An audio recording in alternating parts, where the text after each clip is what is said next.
बिस्मिल्लाहिर्रहमानिर्रहीम। अस्सलामु अलैकुम। बेटा आज हम चैप्टर 10 स्टार्ट करेंगे। चैप्टर 10 है कॉन्ग्रुएंट ट्रायंगल्स।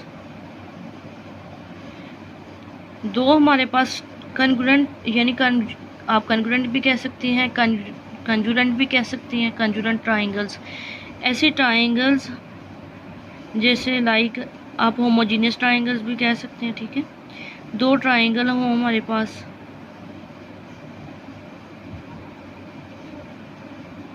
ये ए बी सी, ये डी ई और एफ, ये एंगल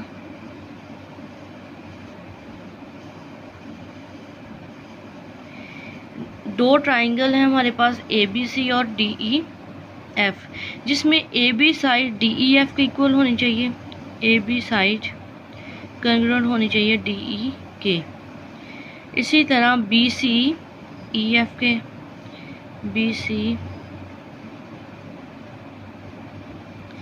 ई एफ के, और इसी तरह ए सी डी एफ के, ए सी डी एफ के। ठीक है, और इसका जो फर्स्ट एंगल है, इसकी पहली वाली साइड के, दूसरी वाली साइड के, और थर्ड वन जो है ना वो थर्ड वन के इक्वल होनी चाहिए। ठीक है, और जो पहला एंगल है ये वाला एंगल, वो इस वाले एंगल की इक्वल होना चाहिए, यानी एंगल बी इक्वल होना चाहिए, कॉन्ग्रुएंट होना चाहिए एंगल ई के। इसी तरह एंगल सी कॉन्ग्रुएंट होना चाहिए एंगल सी एंगल एफ के। इसी तरह ए डी के, एंगल ए कॉन्ग्रुएंट होना चाहिए एंगल डी के। ठीक है, कितनी यानी तीन साइड्स, दोनों की तीन साइड्स इक्वल होनी चाहिए, तीन इसकी, और इसी तरह तीन एंगल उसके इक्वल होने चाहिए। इसके अलावा ये जब ये सारी हो गई, यानी इसकी तीन साइड की इक्वल हो गई, इसके तीन एंगल के इक्वल हो गए, तो इसका मतलब हमारी दोनों ट्राइंगल क्या है, कॉन्ग्रुएंट है। कॉन्ग्रुएंट कह लें, कॉन्ग्रुएंट कह लें। ठीक है बेटा, उसके बाद और भी इसकी प्रॉपर्टीज़ है। अगर इसकी जैसे कि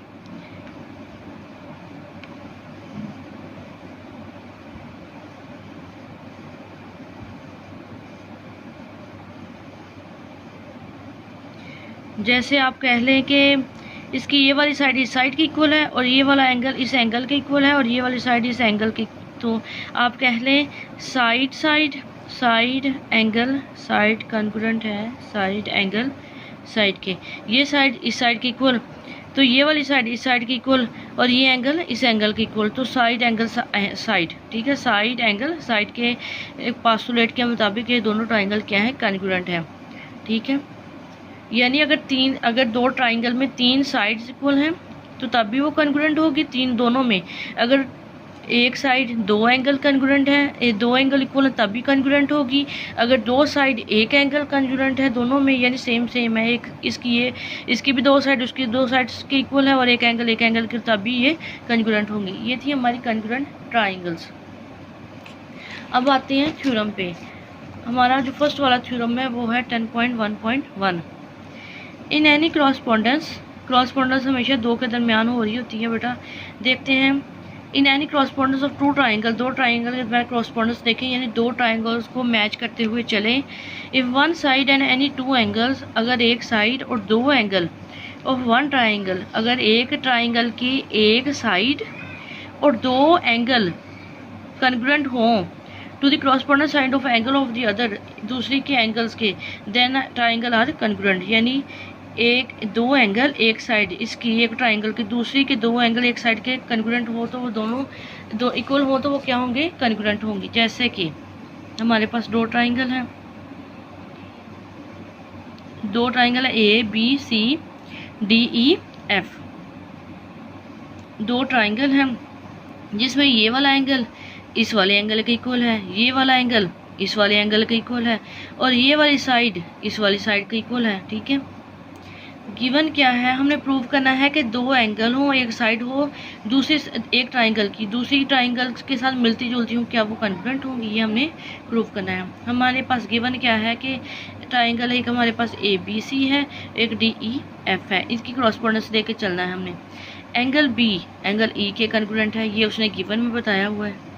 B C side E F side के कॉन्ग्रुएंट है, ये भी उसने गिवन में बताया है।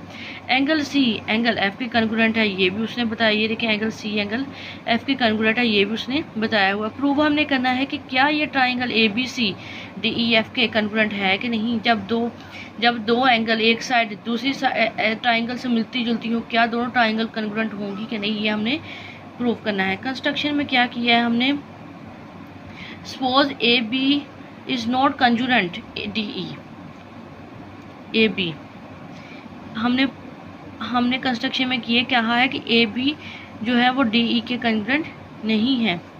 Take a point M on D E such that, एक पॉइंट एम लिया डी ई पे, ए बी कंजूरेंट है एम ई के, ए बी कंजूरेंट है एम ई के। ये बात हमने कह दी। हमने शुरू में कहा कि ए बी जो है ना, ये वाला जो ए बी वो डी ई के इक्वल नहीं है। हम ये लेके चले हैं कि ए बी डी ई के इक्वल नहीं है, ए बी किसके इक्वल है, एम ई के। Join M to F, M को डॉटेड लाइन से एफ से ज्वाइन कर दिया।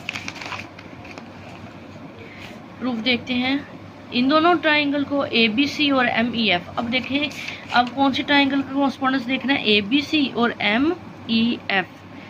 डी क्यों नहीं लिया, डी इसलिए लिया क्योंकि हम कंस्ट्रक्शन में ये बात कह रहे हैं कि ए बी डी ई के इक्वल नहीं है, क्योंकि इसके इक्वल है एम ई के, इसलिए हमने ये वाला ट्राइंगल लिया एम ई एफ। ठीक है, इन दोनों की कॉरस्पॉन्डेंस दे के चलते हैं।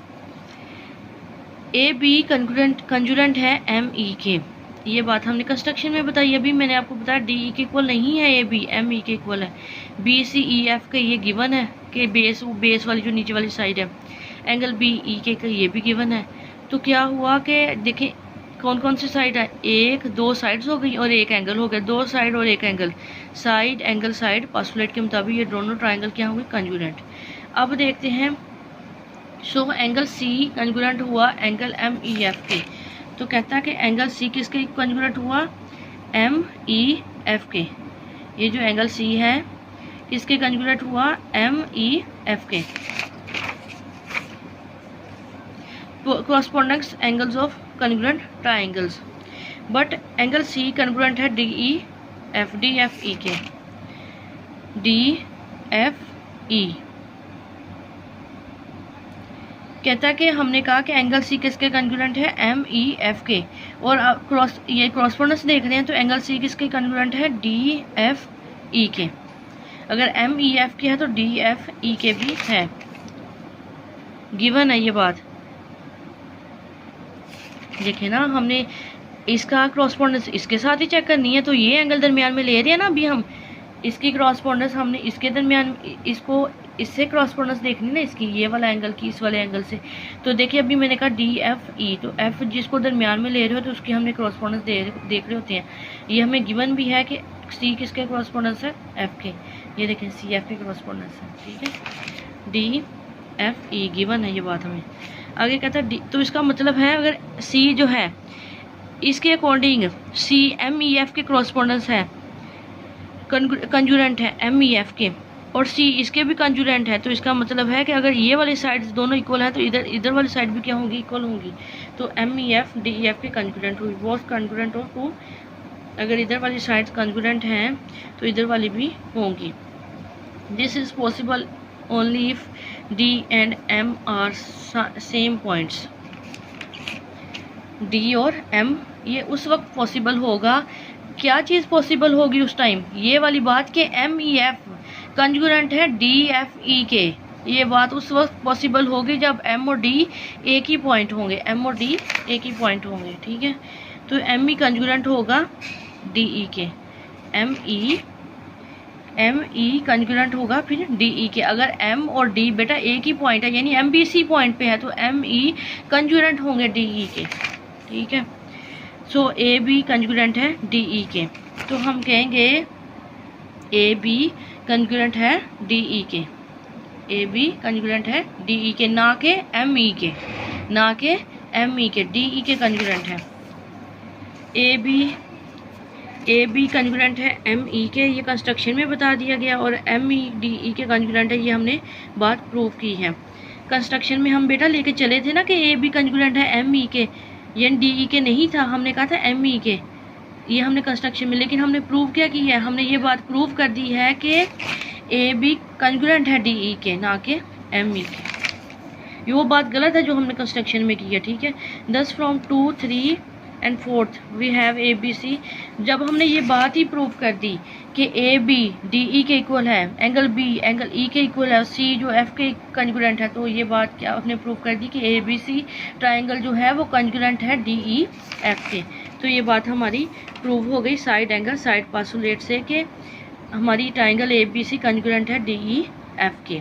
ये था हमारा थ्योरम 10.1.1।